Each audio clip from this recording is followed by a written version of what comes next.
Bonjour à tous. Y a encore quelqu'un par ici? Moi, oui, je suis là. Et ça fait 4 mois, je crois, que j'ai pas enregistré. Alors, ça- ouais, ça fait un petit bail. Et puis, bah, j'ai des choses à vous dire, puisque bah, donc, oui, si on commençait par le début. Bienvenue dans le 31e épisode du podcast Pelote et Repelote, qui, comme son nom l'indique à peu près, est un podcast consacré au tricot. J'espère que vous allez bien, que vous êtes bien rentrés dans l'automne. Aujourd'hui c'est le dernier jour d'octobre. On a changé d'heure le week-end dernier. C'est horrible, il fait nuit super tôt. Et j'ai l'impression que je vois pas passer ma vie. Mais bon, comme tous les ans, hein. Autre nouvelle personnelle, j'ai déménagé, donc j'ai eu un mois de septembre-octobre ouais, un petit peu chamboulé par tout ça. J'habite maintenant dans une petite maison encore plus perdue dans la campagne. J'ai un jardin, c'est trop bien. Voilà. Et puis avant de parler de tricot, je voulais revenir sur quelque chose qui me tient à cœur. Lors du dernier épisode, j'ai été alertée sur le fait que j'avais une formulation plus que maladroite sur un nom que j'ai donné sans réfléchir à une de mes paires de chaussettes. Et voilà, je voulais vraiment présenter mes excuses parce que bah, voilà, je me rends compte qu'effectivement j'ai bien merdé, ce qui me semblait totalement anodin et ne l'est pas du tout pour d'autres. Et voilà, du coup je suis vraiment navrée d'avoir pu blesser certaines personnes. Ouais, j'ai un peu honte. Et du coup, je sais que ça remonte à il y a un paquet de temps et j'aurais dû le faire avant. Et en même temps, c'est sur le podcast que c'est arrivé. Et donc voilà, je voulais que ce soit redit ici.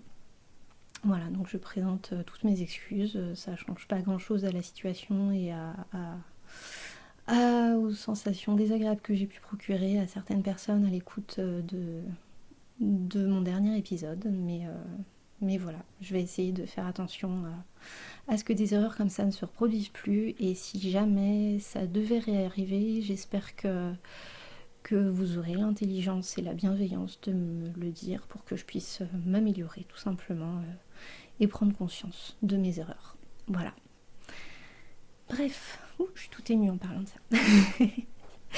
Donc, parlons tricot. Parlons, bah, vous commencez à me connaître. 4 mois, c'est-à-dire plein de paires de chaussettes. Donc, la première paire dont je voulais vous parler, c'est une paire que j'ai offerte à ma propriétaire qui s'est décarcassée comme une folle pour que tout soit super dans notre nouvelle maison.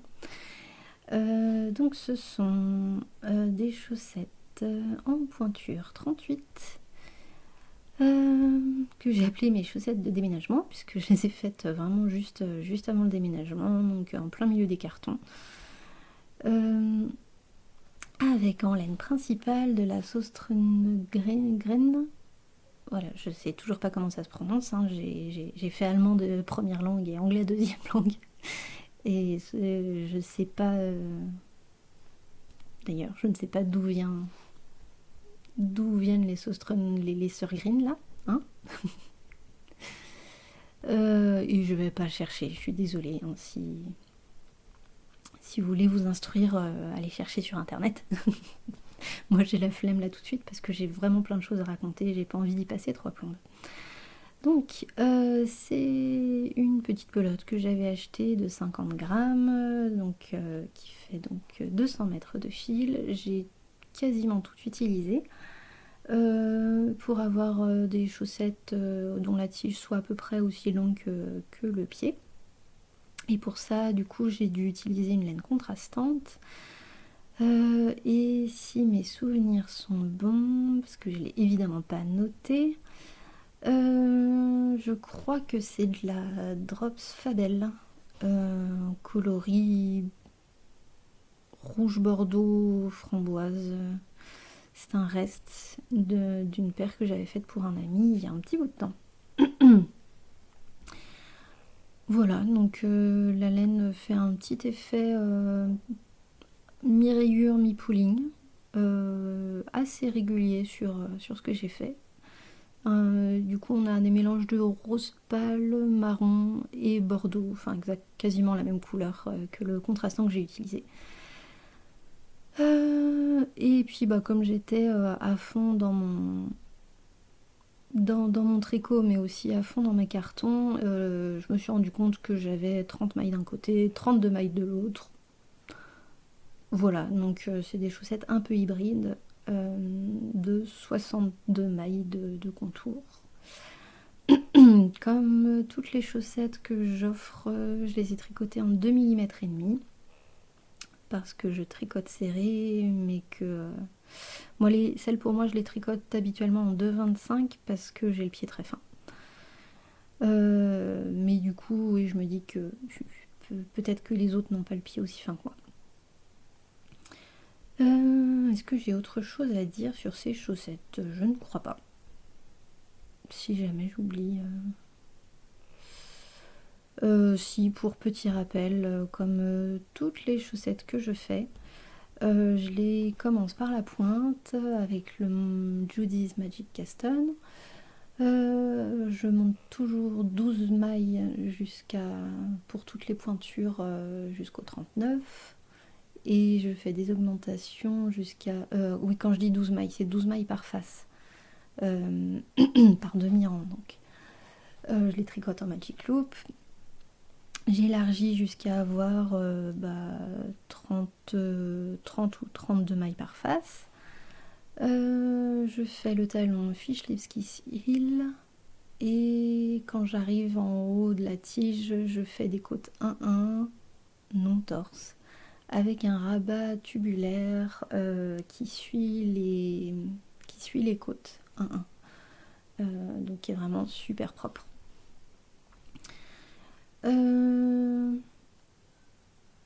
Et je sais plus comment ça s'appelle, j'oublie à chaque fois, hein, je veux vous le dire, le Invisible Ribbed Invisible Ribbed Bind Off, je crois. Il y a peut-être tubular dedans aussi. Bref. Ensuite, la paire suivante a été faite en jersey sur le même modèle, enfin les deux paires suivantes. Il s'agit des Monster Sock. Ça faisait un bout de temps que je voulais utiliser un petit peu dans mon panier de restes de laine à chaussettes. Mélanger, faire des rayures, des chaussettes qui ressemblent à n'importe quoi. Et j'ai vu au début du mois de septembre qu'il y avait un call qui était organisé sur tout le mois de septembre pour faire donc des Monster Socks. J'ai découvert ce call grâce au compte Instagram de Ominit. Et l'organisatrice c'était Usha, 2OCHA.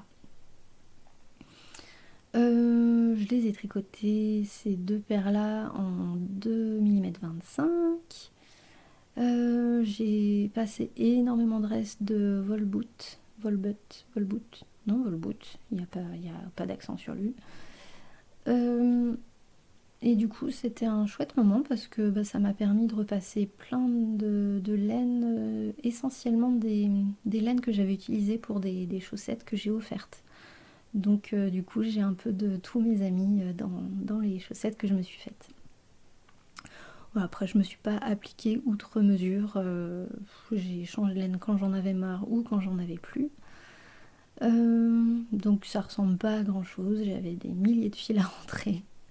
Il y a une paire qui est un peu plus dans les tons bleu, rose.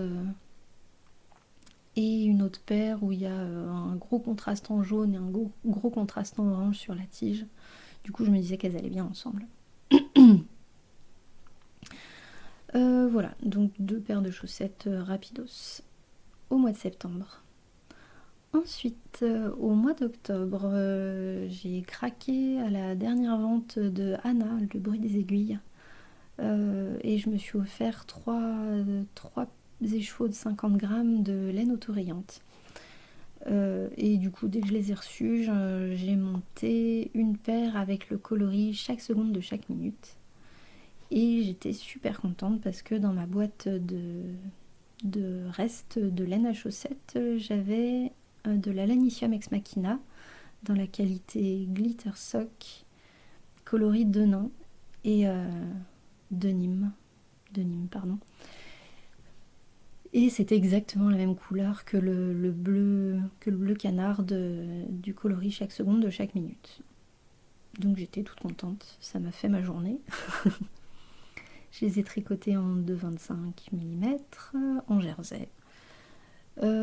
Et j'ai tenté de faire la pointe directement dans le coloris principal. Et du coup, j'ai un tout petit peu manqué de laine. Alors j'avais scrupuleusement pesé. Après, je me demande si ma balance de précision est pas un petit peu rhumatisante. Parce que j'ai vraiment utilisé la moitié pile poil. J'étais en formation le week-end où je les ai emmenés. Et j'avais emmené ma balance exprès pour pouvoir au dixième de gramme faire des chaussettes identiques. Et sur la deuxième, il me manquait une rayure. Donc du coup, bon, j'ai mis un peu plus de coloris contrastants pour avoir les deux à la même hauteur.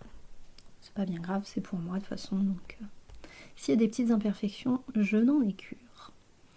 Et puis, bah après, j'ai enfin repris des chaussettes que j'avais montées au mois de juillet. Je me souviens que je les avais démarrées pour l'anniversaire de on va y arriver. Yarn by Simone, puisque je les ai tricotées avec sa laine. Donc, c'est le coloris, donc dans sa qualité sock, coloris les printemps, que j'avais acheté à Clamart-Field, donc il y a 1 an et demi. Il était temps. Et j'ai choisi le patron Fougère de Marie-Christine Lévesque, qui est, mais alors, mon coup de cœur absolu, là, pour... je pense que c'est les plus belles chaussettes de cette année. Voilà, par rapport à tout ce que j'ai pu essayer en... Ah non, non, je dis ça, dans les Frazier Fierce Socks, mes chaussettes jaunes là que je m'étais faites au printemps étaient pas mal aussi. Mais un peu moins travaillées. Là, on a quand même une petite dentelle vraiment simple, tout du long, qui rythme pas mal le tricot. Voilà, donc ouais, ce patron est super. Après, j'ai suivi que la grille de dentelle. Tout le reste, j'ai fait mon montage, mon talon, mes côtes habituelles. Voilà. Et par contre, pour une fois, je fais quasiment tout le temps des chaussettes qui ont la tige, donc à peu près aussi longue que le pied. Et là, j'ai vraiment tiré dans mon courage, puisé dans mon courage pour faire des chaussettes beaucoup plus longues. Du coup, j'aurais presque dû faire des petites augmentations parce que ça commence à tirer un peu sur le mollet, même si j'ai des pattes de poule. J'ai pas de gros mollets, voire j'ai des tout petits mollets.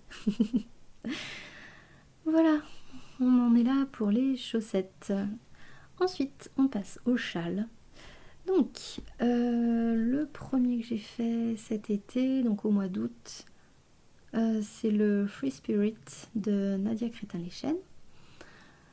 Donc c'est un patron vraiment super super simple et que je voulais faire depuis sa sortie. Je crois que je vous en avais parlé un petit peu dans l'épisode précédent, mais je sais plus où j'en étais, je sais plus ce que j'en ai dit. Donc je vais faire comme si j'en avais pas parlé. Je suis désolée si je radote. En même temps, c'était il y a 4 mois, donc les mémoires ont eu le temps d'oublier un petit peu. J'espère. Alors, c'est un patron qui se tricote en aiguille 4 mm avec 2 échevaux d'un coloris principal et un écheveau d'un coloris contrastant. Donc mon coloris principal, c'était la Hedgehog Fibers Sock, coloris Teacup. Et mon coloris contrastant, c'était de la Malabrigo Sock aussi, coloris Rayon Vert. Et je suis tombée folle amoureuse de cette laine. J'ai envie de me faire un pull entier juste avec ça. Donc faudrait un pull tout bête avec très très peu de détails parce que c'est une laine qui est quand même très très chargée d'un point de vue couleur. vu qu'on passe du rose bordeaux à un vert un peu kaki, avec des petites nuances de brun aussi. Que dire de ce châle? Bah, c'était très agréable à faire. Ouais, c'est du point mousse essentiellement, et puis on a donc ces chevrons en rang raccourci. Donc une fois qu'on a fait la première section de chevrons, à part compter ses rangs, ce qui n'est pas compliqué sur du point mousse, vu qu'il suffit de compter les barres d'un aller-retour, il n'y a plus besoin de suivre le patron. Donc c'est vraiment un projet zéro cerveau.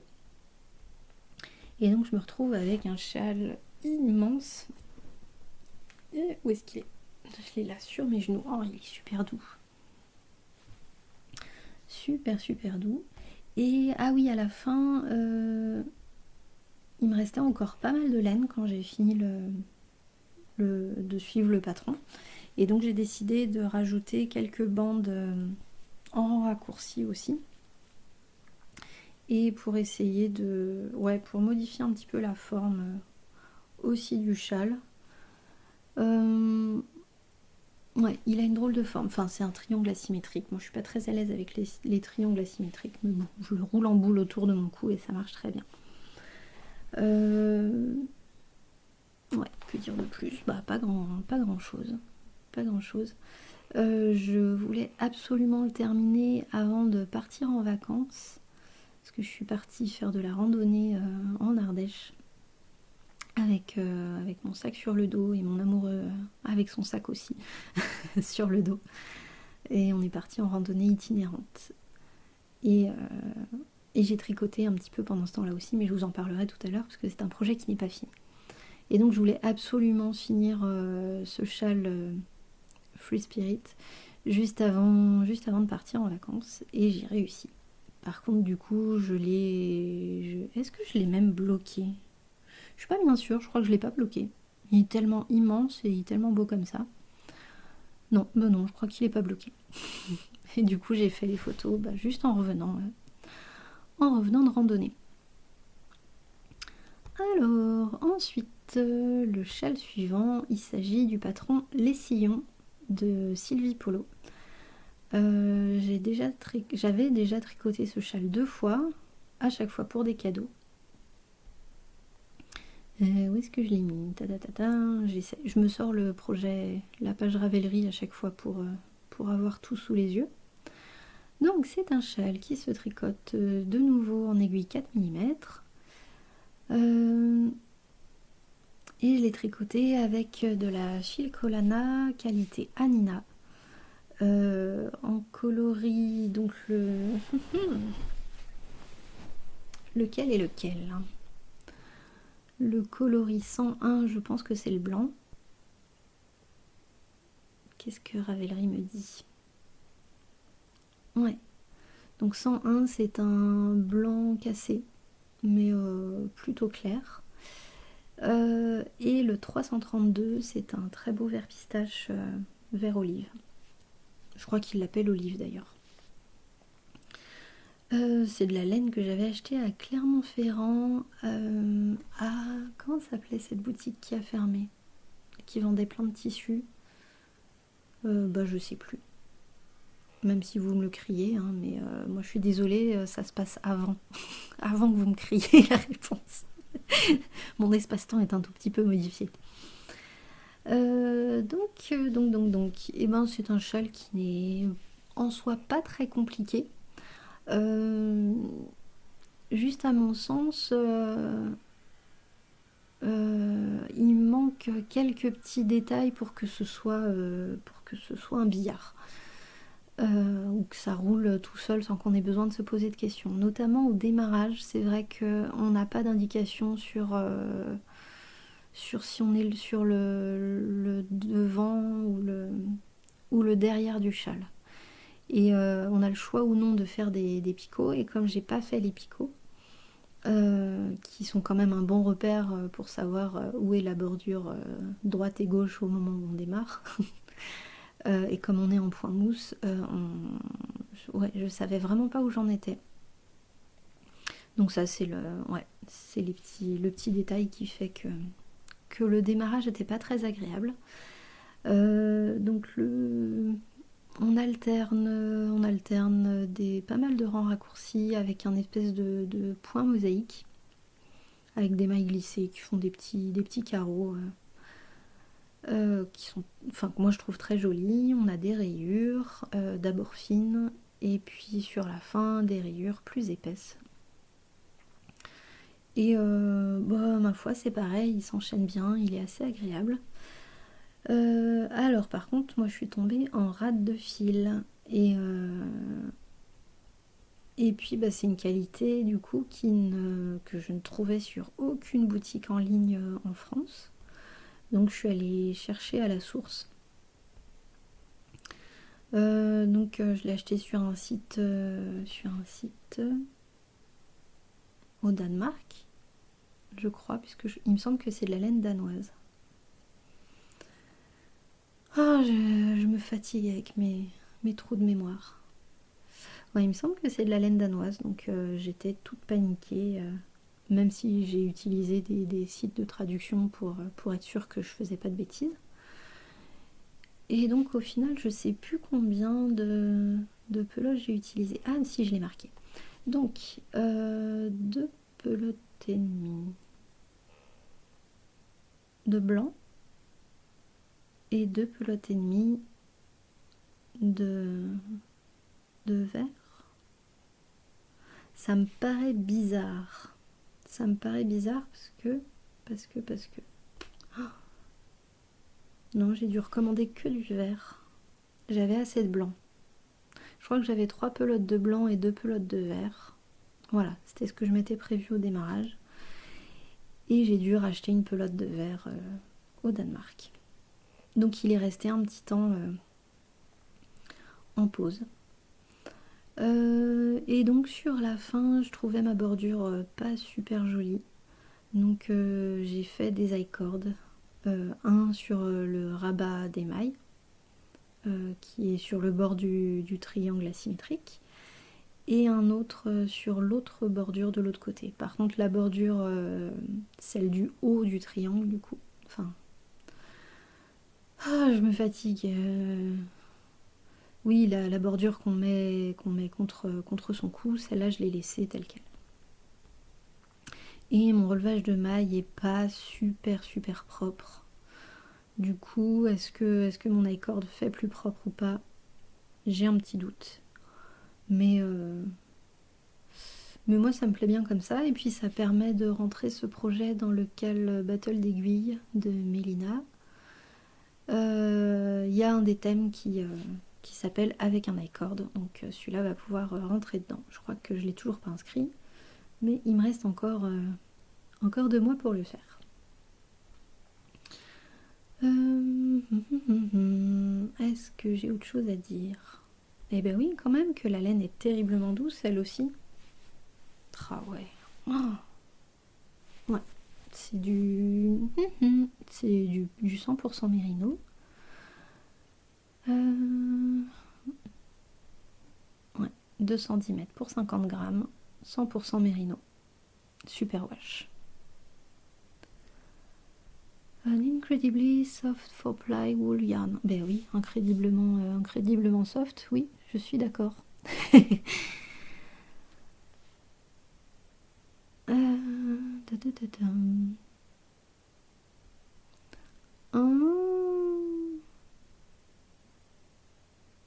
This yarn was formerly named Haweta Eskra Fine Merino. Non, bon, ça change rien. Elle s'appelle Anina. Mais elle est très dure à trouver en France. Il faut l'acheter à l'étranger. Next. Le dernier châle dont je voulais vous parler aujourd'hui, c'est le Ziggy de Jorge Locatelli. Qui du coup était mon projet Knitich. Je l'ai démarré je crois au premier match ou au deuxième, je ne sais plus. Je ne sais plus et c'est pas forcément super important pour vous. C'est un patron qui me tentait depuis un petit bout de temps parce qu'il était dans ma sélection de châles triangulaires et des châles équilatéraux pour le... non, pas équilatéraux. Si. Oh là là. Bref. Avec la pointe au milieu. Voilà. Je suis désolée, je suis fatiguée. J'ai ouvert 15 cartons cet après-midi. Et j'ai déplacé plein de meubles. Du coup... Et j'ai déplacé des kilos et des kilos de bandes dessinées, de gros livres. Ça m'a fatiguée. Mais au moins j'avais de l'énergie. Donc c'est aussi un châle qui se tricote avec des aiguilles 4 mm et qui indiquait qu'il fallait 2 échauds de fingering. Donc moi je choisis 2 échauds de fingering que j'avais dans mon stock. Et puis en fait c'est pas de la fingering que j'avais. C'est la pelote vagabonde, la qualité bivouac, donc mérino cachemire nylon, ce qui était mon premier projet avec du cachemire. Et dans la couleur Neptune grincheux, donc j'en avais 2 échevaux, mais c'est des échevaux qui font 350 grammes et pas 400. 350 mètres, pardon. Et puis bah en fait, 700 mètres de fil, ça ne suffit pas. Donc j'ai fait un petit appel en me disant que bah, sinon j'avais des coloris un petit peu approchants dans mes restes, mais qui n'étaient pas doux du tout. Alors bon, après c'est pour faire le bas, donc rien qui serait contre mon cou. Mais du coup je m'étais dit bon, je fais quand même un petit appel sur Instagram, et puis j'ai eu une chance monstrueuse. Christelle de Villette a volé à mon secours telle Wonder Woman. Je l'imagine du coup avec une cape volant jusqu'à chez moi pour m'apporter 40 grammes d'un reste à elle, dans la même couleur, la même qualité. Et grâce à elle, j'ai pu aller jusqu'au bout de mon châle et j'ai quasiment tout utilisé, les 40 grammes en plus. Donc ça fait... je suis perdue. J'ai la flemme de faire le calcul. Parce qu'à partir du moment où j'enregistre, en fait, je perds tous mes neurones. Toutes mes capacités de déduction, de calcul, qui sont à peu près normales d'habitude, disparaissent parce que le fait qu'il y ait un micro me stresse. Alors, du coup, ça fait 840 mètres. Ouais, j'ai eu besoin de 840 mètres pour faire mon châle. Et donc là, il est en train de bloquer, j'ai pas encore pris les photos. Mais j'en suis ravie, il est super doux, la couleur, bah voilà, c'est du bleu canard, c'est ma couleur préférée. J'ai un gilet, un gros pull et ouais, vraiment de cette couleur là. Et j'avais pas encore de châle de cette couleur. Et j'ai aussi un petit gilet fin, bon, qui est plus vert pour le coup. Mais ouais, c'est vraiment ma couleur préférée. Donc je suis ravie, je pense qu'il va être porté, reporté, reporté. Voilà. Faut savoir que le quart de mes t-shirts à manches longues est de cette couleur-là aussi. Patron extrêmement simple, une dentelle facile, des rangs de points mousse. Tout tombe juste. Il suffit de compter un tout petit peu, mais c'est vraiment pas méchant.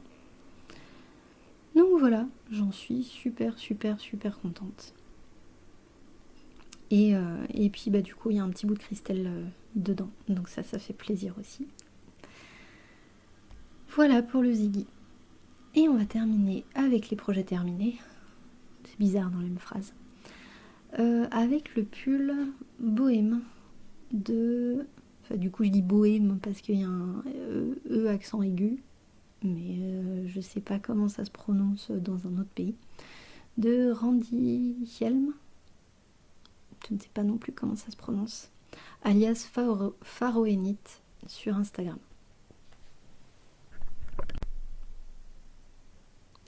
J'avais découvert ce patron grâce à Perrin Pimpin qui l'avait tricoté, je pense à la sortie, voire peut-être même en test pour elle, en jaune et blanc. J'avais complètement craqué dessus. Après, j'aime pas tricoter le jacquard, donc je m'étais dit, bah oui, il est bien beau, mais moi je l'aurais jamais. Et puis là, comme je me suis lancée,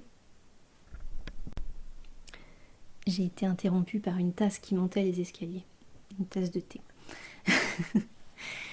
Qu'est-ce que je disais? Je sais plus. Si, oui, je me suis fait le Swan Show de Kathleen Hunter là, au début de l'été, et finalement je me suis dit que le jacquard c'était pas si pire. C'est vraiment pas ce que j'aime tricoter préférentiellement, mais je m'en sors pas si mal. Et puis c'est surtout le fait que Camille Depan ait lancé son cal local. Ça m'a vraiment donné envie de me faire un pull en jacquard. Et donc pendant notre randonnée de cet été, on a marché jusqu'à comment ça s'appelle, Saint-Pierreville en Ardèche, qui est le siège de la coopérative Ardelaine, que j'ai déjà visité plusieurs fois. C'est un très très très chouette lieu si vous avez l'occasion de vous y rendre. Il y a un bon restaurant, un peu cher, mais en même temps qui travaille que avec des produits locaux. Tout ça c'est sous forme de coopérative. Donc le restaurant aussi. Ils ont un café-librairie, avec une sélection de librairies géniales. Franchement, j'ai envie de tout acheter à chaque fois que j'y vais. Ils vendent aussi quelques petits produits locaux du terroir. Je crois qu'ils ont une conserverie aussi, mais ça je suis plus tout à fait sûre. Et donc oui, le magasin qui vend beaucoup de literie, puisque donc le principe de la coopérative c'est de récupérer des tontes de moutons d'Ardèche.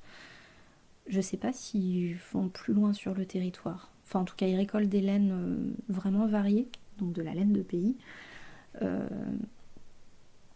ils en font essentiellement des matelas, des matelas, des oreillers. Donc c'est de la matelasserie qui est faite pas mal à la main.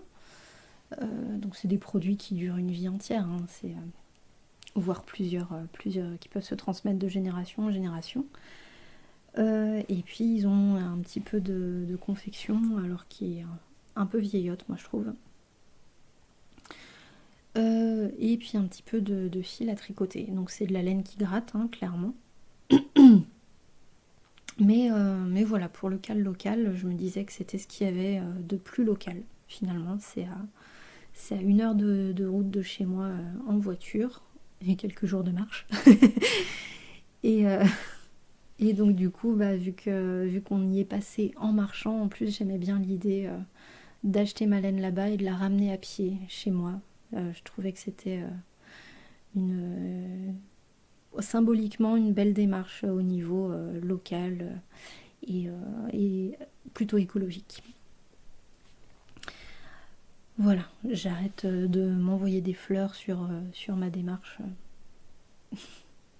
En fait, j'ai bien conscience que ce que je fais c'est pas forcément parfait ni quoi que ce soit. J'essaye pas de dire faites comme moi. C'est juste plutôt au niveau symbolique. Voilà, j'aimais bien l'idée. Donc officiellement c'est de la laine. Donc c'est de la qualité agneline. Le coloris principal c'est l'Oden, un vert foncé tweedé. Que je le prenne. Tadadam. Ouais, très légèrement tweedé. Et je voulais un gris tweedé aussi, mais il n'y avait pas dans cette épaisseur là, il n'y avait que de la laine beaucoup plus épaisse. Donc j'ai pris un gris qui s'appelle Perle. Et j'ai pris 4 écheveaux de vert et 1 écheveau de gris. Parce que je savais pas exactement, je pensais faire comment il s'appelle, un pull de Isabelle Kramer avec les fleurs de houblon là. J'ai oublié son nom, mais c'est pas grave, puisque de toute façon c'est pas celui-là que j'ai fait. J'hésitais entre celui-là et puis 2 ou 3 autres.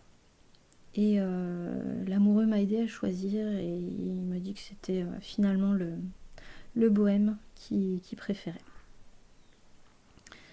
Parmi la sélection que j'avais faite moi. Hein. Je le laisse pas traîner tout seul sur Ravelry. Parce que d'une, il irait pas, il regarderait pas. Et puis deux, il serait paumé. Il me sortirait des trucs peut-être bizarres. Bref, que disais-je avant de me perdre moi-même? Oui, donc la laine agneline, officiellement c'est de la Decay.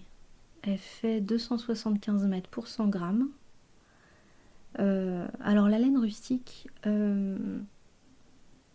c'est pas, enfin en termes d'épaisseur, c'est pas comme la Merino Superwash que moi j'ai l'habitude de tricoter. Le rapport entre le métrage et le poids ne rentrent pas dans les mêmes catégories. Avec les laines rustiques, là j'en avais fait l'expérience avec mon Swancho, où j'avais pris du coup de la 400 mètres pour 100 grammes. Et 400 mètres pour 100 grammes, ça me faisait de la Decay aussi. Et là, du coup, si on respectait le rapport entre métrage et poids, on serait aux alentours entre de la Decay et de la même plus proche de la Sport. Et en fait, moi, j'obtiens à peu près un échantillon de worsted. Donc la laine rustique est beaucoup plus épaisse et elle gonfle. Tout ça pour dire. Voilà, que donc le Bohem Sweater demande un échantillon en worsted. Et donc moi j'avais cette laine qui est officiellement de la Decay selon le classement Ravelry. Alors, j'ai pas fait d'échantillon parce que je suis une feignasse. Et donc du coup j'étais pas tout à fait sûre que ça allait rentrer. J'ai serré les fesses pendant pas mal de temps. En plus c'est un pull qui se construit... Ah oui, ça c'est la bonne blague. J'ai monté une première fois mes mailles. Et puis je me disais, oh quand même, ça m'a l'air bien large pour un col, c'est grand. En même temps j'avais pas fait d'échantillon. Je me suis dit, bah c'est la faute de mon échantillon. Donc j'ai pris une taille en dessous, j'ai monté moins de mailles, j'ai remonté, puis c'était quand même immense. Alors je l'ai passé autour de...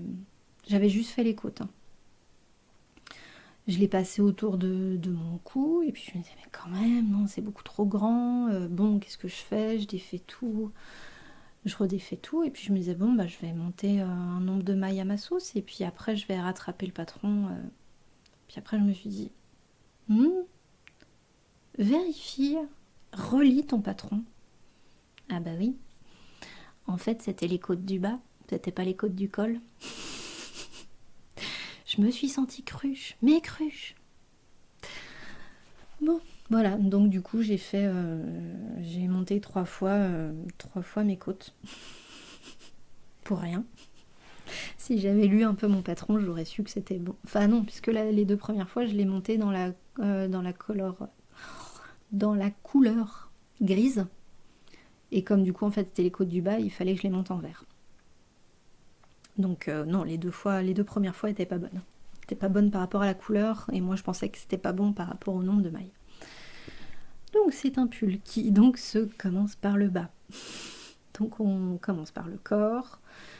Ça se tricote tout droit, je l'ai tricoté tout droit. Et je l'ai passé sur des aiguilles plus longues pour l'essayer. Donc je l'ai remonté, je l'ai enfilé j'ai sauté à pieds joints dedans et je l'ai remonté jusque sous mes bras pour voir à peu près la longueur que ça allait donner.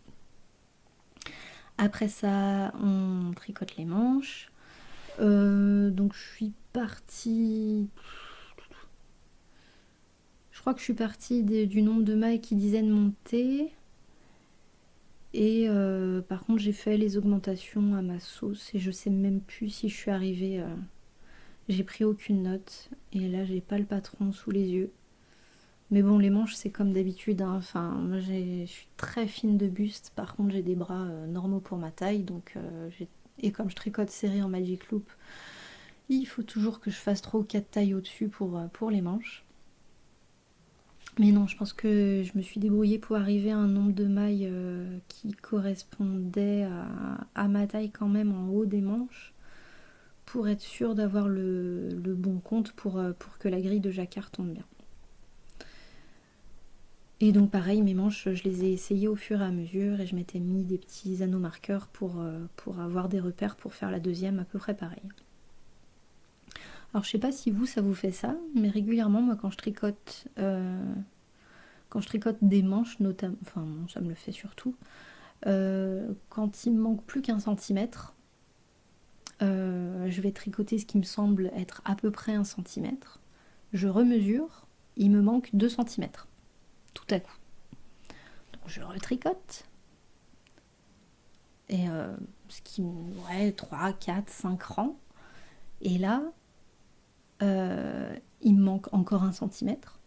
Donc j'ai des centimètres qui s'envolent, je ne sais pas comment. Je pense que j'ai des lutins. J'ai des lutins chez moi. Des léprechaunes qui me volent des centimètres de tricot.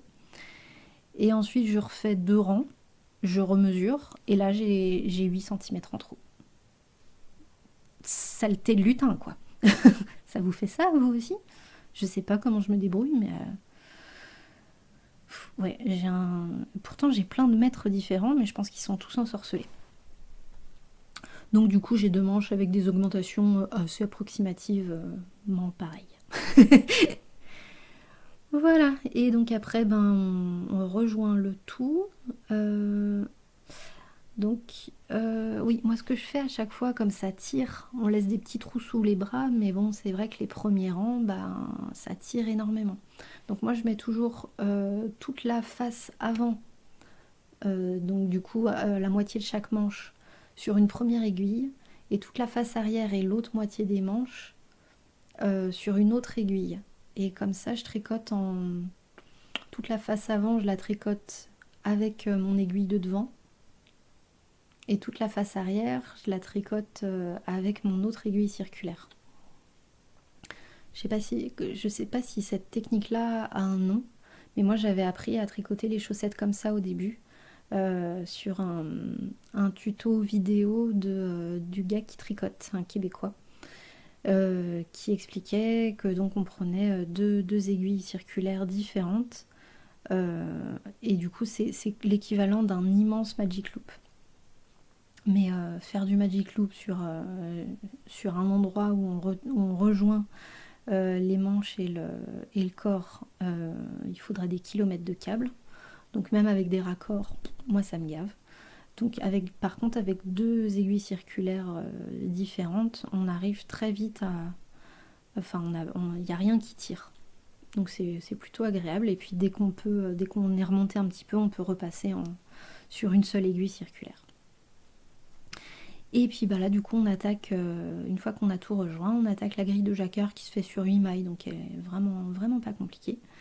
Et puis j'ai arrêté de vouloir faire du jacquard où j'entortillais mes fils à chaque maille. Et je l'ai fait sur les premiers rangs. Et après j'ai abandonné en laissant les floats, là, les fils qui pendouillent derrière. Et finalement c'est beaucoup plus propre quand je fais comme ça. Ouais, mes premiers rangs de jacquard sont pas super jolis. Alors après, je l'ai pas encore bloqué. Et la suite de mon jacquard est beaucoup plus belle. Donc, ma foi, je le saurai pour les prochains. Et puis, dans mon enthousiasme forcené, je crois que j'ai fait 1 ou 2 rangs de trop sur mon col. Et du coup, il a tendance à faire un petit col cheminé.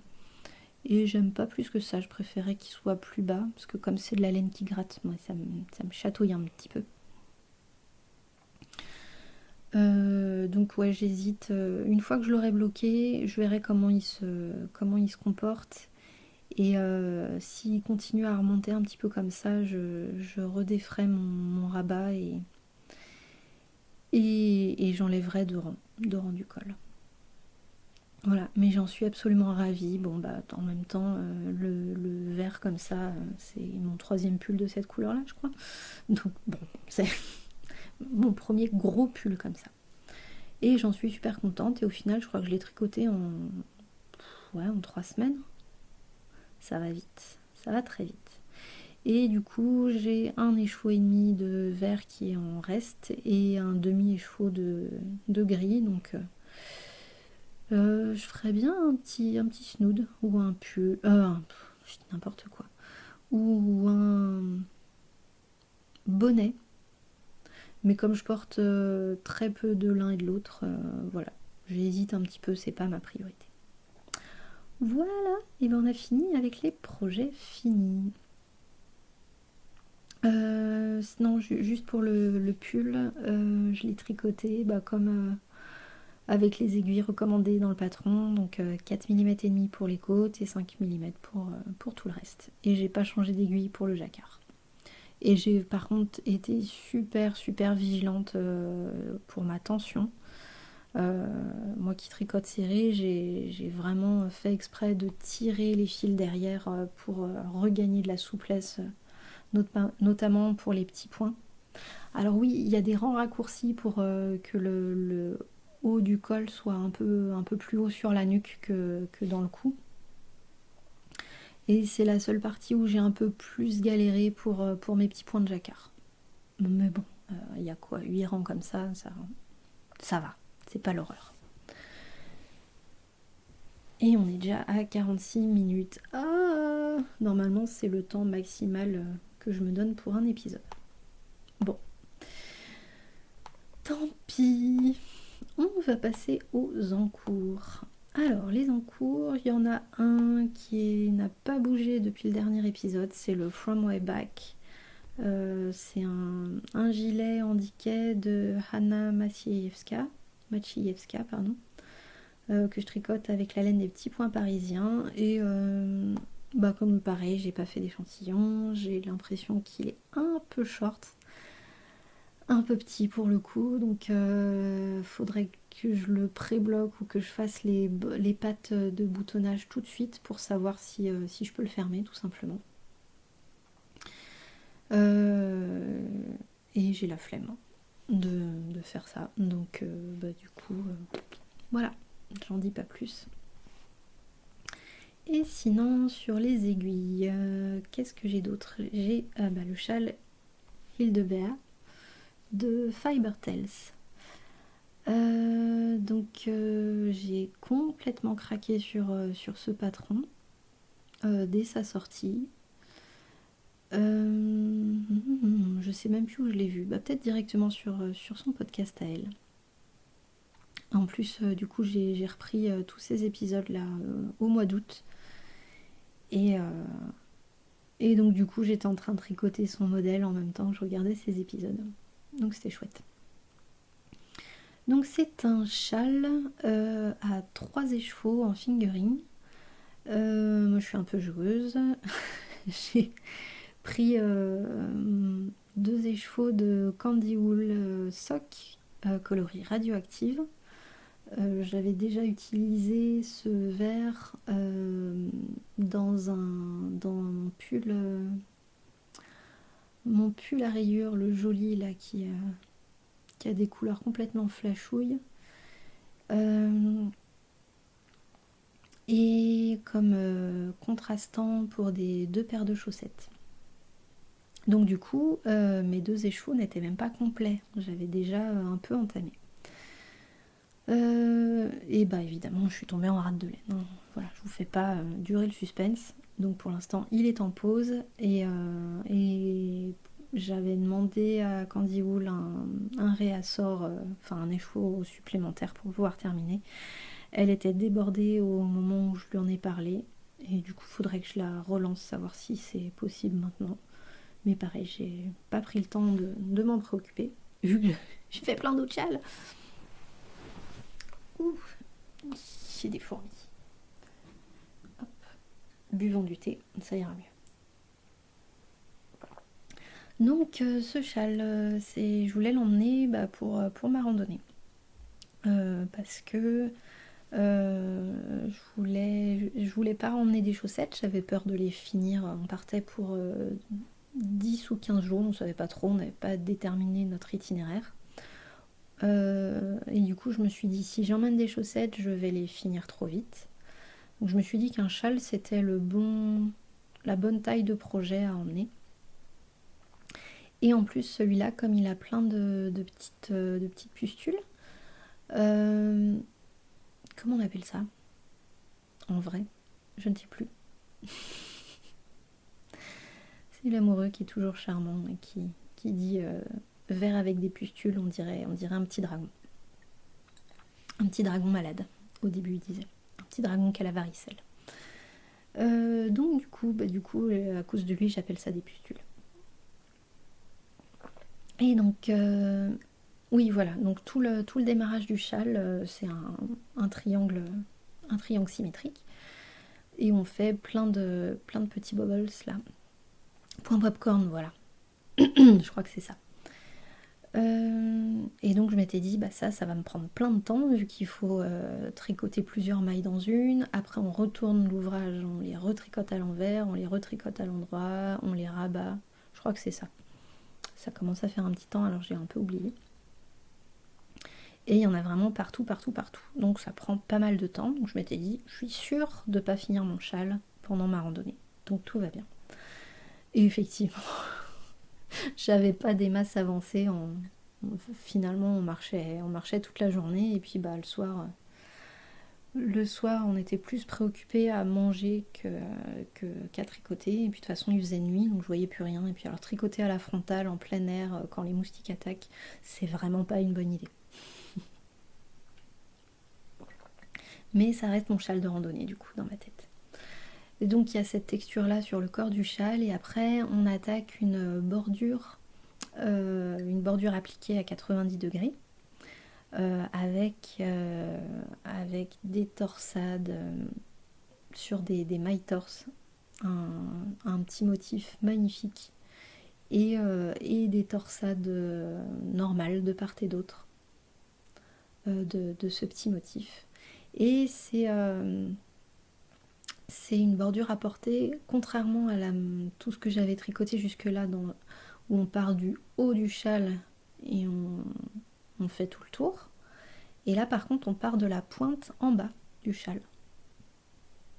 Et on remonte. Oui, on remonte jusqu'en haut du châle. Et après, on repart de l'autre côté, de nouveau en bas, et hop, on remonte de l'autre côté. J'espère que je suis claire. Si jamais je ne le suis pas, n'hésitez pas à me le dire, je réexpliquerai.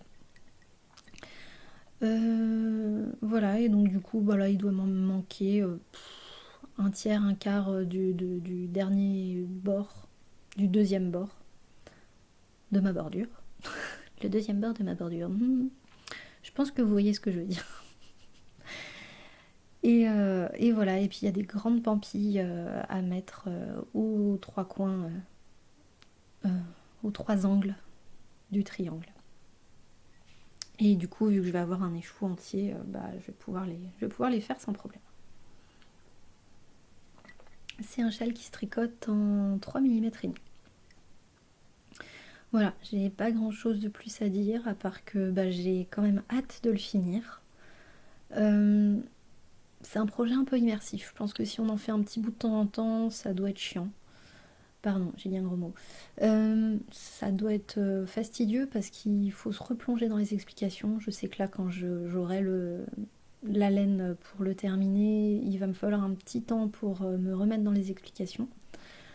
Par contre, une fois qu'on est dedans, moi, j'arrivais plus à m'arrêter. Je refaisais et un motif, et un motif, et un motif, et un motif. Et ouais, c'est vraiment très immersif. Moi, j'ai beaucoup, beaucoup, beaucoup aimé. Même si c'est long, effectivement. Mais c'est pas grave, c'est méditatif. Et puis alors, cette couleur, ouais, j'en suis absolument fan. Voilà, ça va réveiller ma garde-robe. Et puis du coup, il sera prêt j'espère, pour cet hiver. Et ça réveillera bien ma tête de cadavre probablement à ce moment-là de l'année. Alors, Ensuite, ben, comme j'ai fini le Ziggy là il n'y a pas longtemps, j'ai monté un autre châle. Parce que ouais, les vêtements là en ce moment, je suis pas très inspirée. J'ai envie de faire des châles. Et puis bah, mes pulls, là avec le déménagement, je me rends compte que j'en ai une quantité monstrueuse, que je les mets même pas tous. Et si je continue à en faire, je saurais vraiment pas où les ranger. Parce que, petit détail, mais qui finalement a son importance là dans ma vie, euh, j'ai une chambre avec la salle de bain qui en fait partie, enfin qui fait partie de la chambre. Et donc du coup, bah, y a tout un pan de mur qui est pris par la salle de bain. Donc ça veut dire pas possibilité de mettre beaucoup de meubles de rangement pour les vêtements. Donc il a fallu réduire assez drastiquement ma garde-robe, ce qui en même temps n'est pas plus mal parce que j'ai beaucoup trop de vêtements. Et en même temps, j'ai pas varié de poids ni de taille depuis l'âge de 12-13 ans. Enfin, si, j'ai pris deux tailles de pantalon, mais sinon, pour tout ce qui est en haut, je fais la même taille depuis l'âge de 12 ans. Donc, bah, du coup, forcément, j'en ai accumulé, quoi. J'ai 36 ans maintenant. 37, je sais plus. Quelque chose comme ça. Je viens de changer, alors je sais plus. Ouais, et donc, du coup, bah voilà, j'ai beaucoup trop de vêtements. Et il y a encore plein de trucs de mon adolescence que je porte encore, que j'aime toujours parce que bah, j'adorais déjà le bleu canard, j'aimais déjà les vêtements un peu bariolés. Donc ouais, à part tout ce qui a rétréci au lavage, j'ai encore énormément de vêtements. Donc ouais, les pulls là, j'ai pourtant plein de quantités de pulls dans mon stage de laine. Mais je réduis un petit peu là pour l'instant. J'attends de voir. Il faudrait que j'ai le courage de me débarrasser de quelques pulls en fingering. Je suis pas prête psychologiquement. Mes placards le sont, ils dégueulent. J'ai encore dit un grand mot. Ils débordent. Mes placards n'en peuvent plus, ils vont exploser. Mais ouais, me séparer de mes pulls tricotés, c'est très difficile. J'y arrive pas encore. Mais ça viendra. Bref, je termine là cette digression. Donc, j'ai monté un nouveau châle, le Terrol d'Ego de Caitlin Hunter. Il était prévu depuis un bon bout de temps, la laine était prête depuis un bon bout de temps aussi. Bah, genre quasiment depuis décembre dernier, puisque j'ai acheté mes écheveaux au Tricot Sud en décembre 2018. Je les avais choisis pour un doodler et puis dès que je suis rentrée chez moi, je m'étais dit non, finalement mon doodler je le veux pas comme ça. Donc je ferai un terrol d'ego. Enfin, je me suis décidée, peut-être pas tout de suite parce qu'il était peut-être pas sorti encore, mais enfin bon. Bref, assez rapidement. Et qu'est-ce que c'est que ce bouquin? Donc, mon coloris principal, c'est de la pelote vagabonde en qualité abri, donc Merino Superwash. Coloris le coin aux myrtilles, donc un beau bleu-violet. Vraiment couleur myrtille.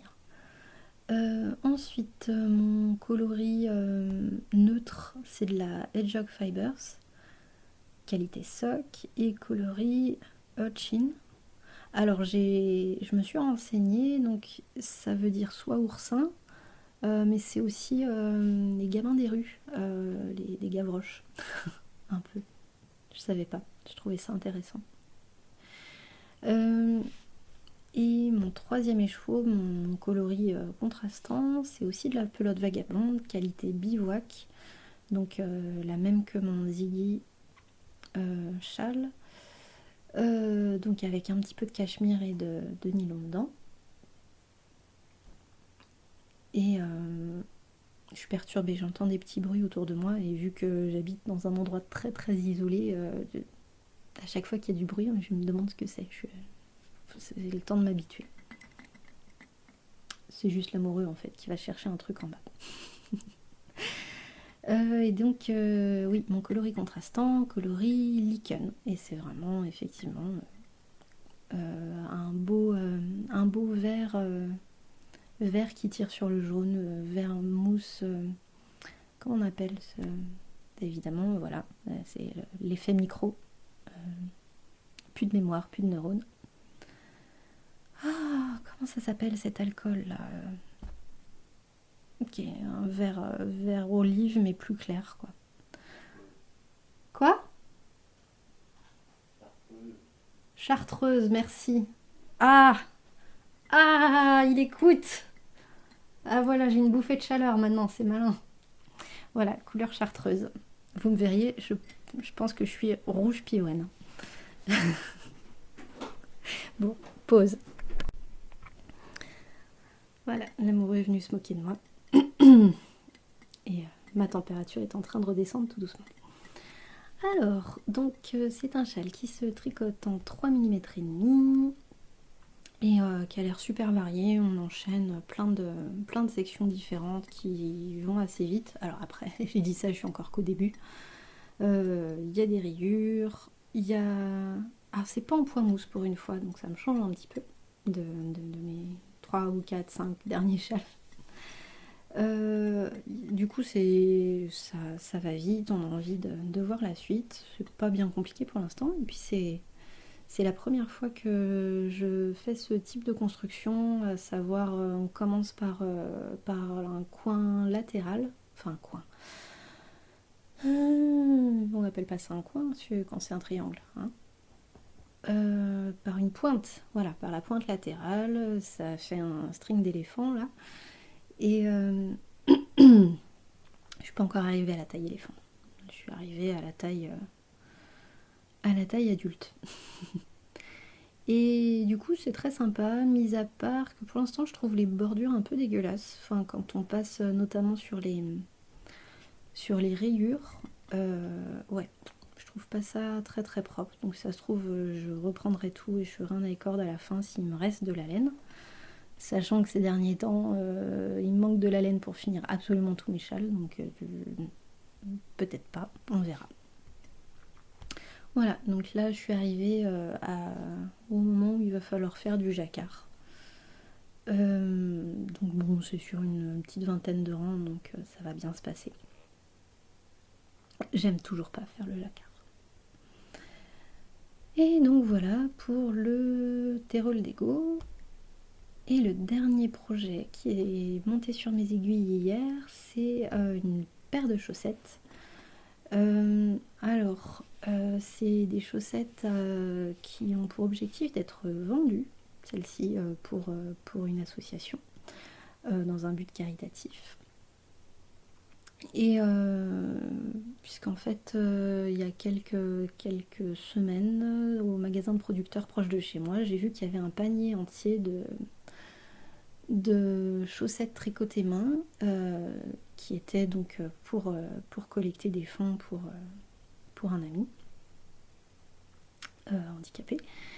Et du coup, je me suis dit, ah, super idée, moi aussi j'aimerais participer. Donc voilà, j'ai décidé d'acheter plein de laine à chaussettes. Donc j'ai choisi de la Drops Fabel. Et j'avais envie de couleurs un peu peps, donc j'ai pris tous les coloris un peu multicolores qui me plaisaient. Pas tous non plus, parce qu'il y a un moment, le budget suit pas. Et donc voilà, j'ai monté la toute première de la quinzaine de paires que j'aimerais faire tout pendant l'hiver, l'automne-hiver. Pour ce projet qui me tient énormément à cœur.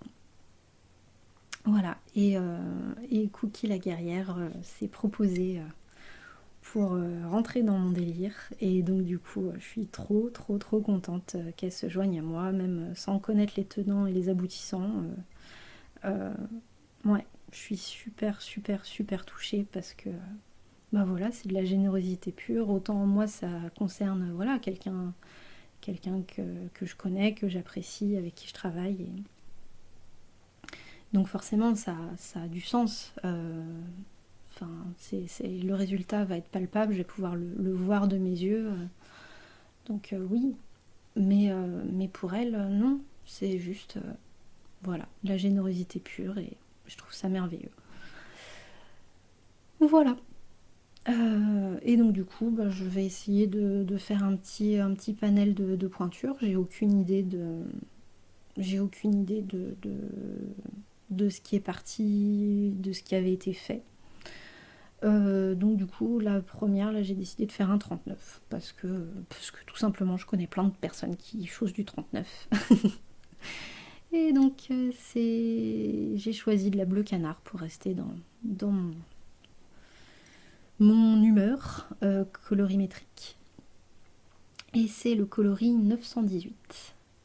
Je les tricote en 2,5 et je vais utiliser les deux pelotes. Donc j'aurai un énorme reste, je pense, et ce reste par contre servira à faire des talons pour d'autres paires de ce projet chaussette.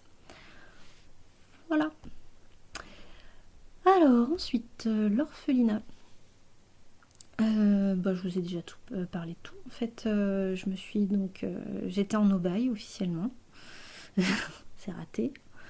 Mais donc il y a eu l'achat des 5 écheveaux de laine Ardelaine, mais qui sont déjà presque tout tricotés. Je me suis offert donc c'est les 3 demi-écheveaux du bruit des aiguilles. Et j'arrive plus à me souvenir des 2 autres coloris que j'ai pris. Moi, je vous marquerai de toute façon. Et puis donc 18 pelotes de Drops Favel pour mon gros projet chaussette. Voilà. Et dès que ce sera possible, je me rachèterai un écheveau de Candy Wool. Sinon, je vais probablement m'autoriser un craquage parce que ça fait 1 an et demi que j'ai envie de faire le sous-sous de je ne sais plus qui. Et du coup, il faut une grosse quantité d'éca. Alors, je crois que je vais prendre de la sport. Ça se verra pas. De toute façon, ce pull est tellement immense et moi, je suis tellement une crevette que de toute façon, perdu pour perdu dedans, si c'est un peu moins large que prévu, c'est pas trop grave. C'est grâce à Birolé Game que j'ai pris cette décision-là. Et puis, d'un point de vue budget, ça fait passer de 7 écheveaux de déca à 5 écheveaux de sport. Donc, ouais, un projet à 7 écheveaux, c'est le luxe absolu. Je crois que j'étais pas tout à fait... Enfin, j'étais plus ou moins prête, mais je me disais que c'était un énorme craquage et un gros caprice, alors que 5 écheveaux, ce qui reste un budget monumental, hein, voilà, c'est le craquage potentiel que je m'autorise. Et si j'arrive à tenir jusqu'à un salon, j'aimerais aller au Knit It en avril et au Clamart-Fil en mai. Si j'arrive à me trouver des écheveaux sur un de ces 2 festivals, ça sera même encore mieux. Après, réussir à trouver le coloris que je veux, dans la qualité que je veux, dans la quantité que je veux, c'est compliqué sur un festival. Donc on verra si j'arrive à être sage d'ici là. Et puis là, pareil, en faisant mes cartons, je me suis rendu compte que j'avais de quoi tricoter pour 10 ans. Donc il n'y a pas d'urgence, quoi. Et alors, je regarde juste 1h08. Pour paumer, j'aimerais parler un tout petit peu de livres quand même. Alors, les lectures de cet été, il y a eu le club littéraire des amateurs d'épluchures de patates, que j'ai déjà lu plusieurs fois et que je relis toujours avec grand plaisir. Je trouve que c'est un bon roman, c'est très agréable, c'est une jolie histoire, c'est drôle. Voilà, un bon moment. Je pense que presque tout le monde le connaît, mais si jamais par le plus grand des hasards vous ne l'avez pas lu, faites-vous plaisir. Et puis si vous avez détesté, vous avez le droit de me le dire aussi, on n'est pas obligé d'être du même avis. Dans le même genre, non pas le même genre, mais dans le genre livre facile à lire et agréable, qui était une relecture aussi, c'est la mémoire d'une autre de Mélanie Rose. L'histoire d'une jeune femme qui se retrouve perdu dans la tempête, qui a un accident de voiture dans une tempête de neige. Et donc sa voiture tombe dans un ravin et elle arrive à s'en échapper, mais elle s'assomme et elle perd la mémoire. Et elle se réveille chez quelqu'un qui l'a recueillie dans la neige. Et puis du coup c'est un peu une espèce de huis clos. Parce que donc il y a cette énorme tempête, rien ne circule, il n'y a plus de téléphone, il n'y a plus d'internet. Et par contre il y a le frère de la gouvernante qui vient vérifier que sa sœur va bien, n'a besoin de rien, donc de la maison où cette jeune femme est recueillie. Et lui, il est hypnothérapeute et donc il va proposer de faire une séance d'hypnose pour essayer de faire revenir la mémoire à cette jeune femme qui se souvient même pas de son prénom, qui sait pas d'où elle vient, pourquoi elle s'est retrouvée comme ça, paumée au milieu de la neige dans un coin de campagne anglaise. Et puis en fait, c'est des souvenirs du 19e siècle qui lui reviennent et donc voilà, je vous en dis pas plus. Et moi j'aime beaucoup. C'est pas de la grande littérature, mais c'est une jolie histoire. Après, j'ai lu la série Uglies de Tom Wester. Je sais que ça commence par Wester, mais Westerson, peut-être. De toute façon, je vous le mettrai, vous l'avez à l'image, donc c'est pas très grave si je me plante. Donc roman ado dans un futur où notre ère à nous a disparu, on a été contaminé par du pétrole dans lequel il y avait des bactéries, je crois. Et donc il y a une nouvelle civilisation hyper high-tech et où donc les enfants vivent à l'extérieur de la ville, enfin les ados s'appellent les Uglies. Ils vivent un peu à l'extérieur de la ville et à 16 ans, ils ont une opération qui les rend beaux et ils peuvent revenir dans la société. Le premier tome est vachement sympa. Après, ça s'essouffle un peu. Donc, ouais. J'étais un peu déçue. Parce que ma dealeuse de livres, ma libraire m'avait dit que j'allais adorer et du coup je pensais adorer et comme j'ai pas adoré, j'ai été un peu déçue. Ensuite, à la rentrée, j'ai lu Arthur and George de je ne sais plus qui est un roman passionnant sur l'affaire Edalji, qui est à peu près l'équivalent anglais de l'affaire Dreyfus en France, qui s'est passée à peu près à la même période. Donc c'est un jeune homme d'origine parsi qui a été accusé du meurtre d'un cheval et qui a été mis en prison, qui a été envoyé au bagne. Et l'écrivain Arthur Conan Doyle a étudié son dossier et a voulu faire réviser le procès et démontrer que ce jeune homme était innocent. Voilà, super intéressant et ouais, j'ai eu un petit peu de mal à rentrer dedans parce que on démarre avec la jeunesse des deux personnages, donc de Arthur Conan Doyle enfant et le jeune George Edalji. Et puis une fois qu'on est rentré dedans, c'est très chouette.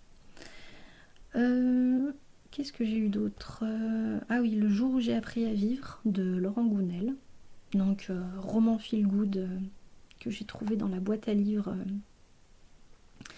pas loin de chez moi. J'ai déjà lu plusieurs livres de lui, j'en ai aimé un, j'en ai détesté un autre. Celui-là, mitigé.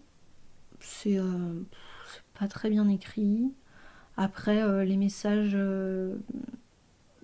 qu'il essaye de faire passer sont intéressants et sont chouettes. C'est très universel et effectivement, c'est bien de les enrober là-dedans. Après, c'est vrai que moi qui suis quand même une grande adepte de la littérature classique, bon, voilà, ça manque un petit peu de profondeur à mon sens. Mais après, ça nous rappelle deux, trois principes qui sont pas mal à avoir à l'idée. J'ai lu ensuite Les 45 d'Alexandre Dumas. C'est le dernier volet d'une trilogie sur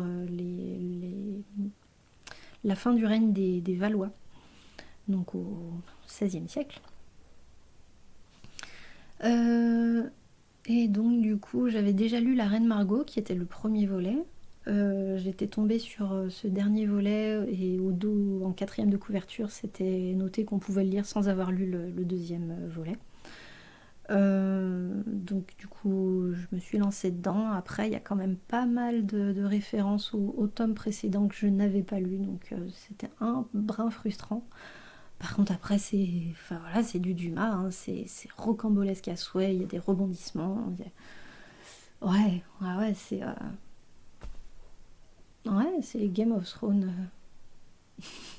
de l'époque. Moi j'adore, j'ai jamais été déçue par Dumas. L'amoureux aime pas du tout le style. En même temps, il en a jamais lu un entier, du coup. Moi, j'aime beaucoup. Et puis, je termine avec un petit bijou. Pareil, c'est une relecture. Le cœur cousu de Carole Martinez. C'est d'une beauté, cette écriture. C'est beau, c'est doux, c'est poétique. Ça raconte des horreurs, des choses magnifiques. Une belle fratrie. C'est indescriptible. Et ça parle de sorcellerie un petit peu aussi, enfin en tout cas de dons dans une famille, et chacun a le sien, et chacun... Ouais, c'est un peu fantastique. Et ouais, c'est très très très très beau. Et je l'ai encore plus aimé que la première fois où je l'avais lu. Et j'avais déjà adoré en première lecture il y a quelques années. Donc si vous ne l'avez pas lu, vraiment foncez. Voilà. Et ben, je suis enfin arrivée au bout de tout ce que j'avais prévu de dire, ce qui fait quand même énorme. Et bien, avec tout ça, je vous souhaite un très beau mois de novembre, puisque vu le rythme des derniers épisodes, je pense que je ne vais pas revenir avant un bon bout de temps. En fait, vu mes nouveaux engagements et la rentrée et mes nouvelles activités en dehors du travail, je pense que la prochaine fois, ça sera de nouveau pendant des vacances. Donc je vous dis probablement à fin décembre.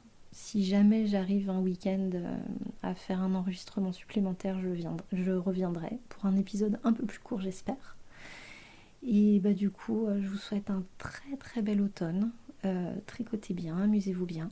Prenez bien soin de vous, de tout ce qui vous entoure. Et je vous dis à bientôt. Ciao!